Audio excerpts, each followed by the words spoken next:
Hi, it's me again with Corel tips and tricks. I've done a video about the control button, but tonight, and it's been a while, so I thought I'd add the shift key. This is a group of 35 squares. I can't make a couple of them red. I can make them all red.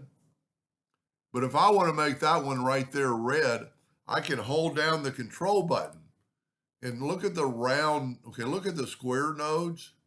If I hold down the control button, and picking that, I get these little round nodes, and I can make that one red.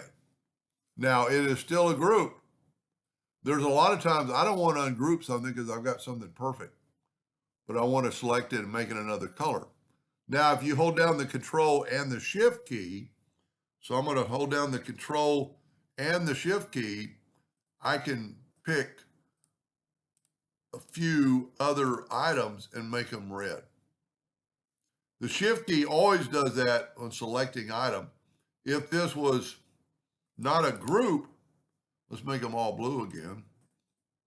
If this was not a group, so if I go object, group, and ungroup, and I select that one and see the square nodes and hold down the shift, I can select a few selected ones and hit red and make them red.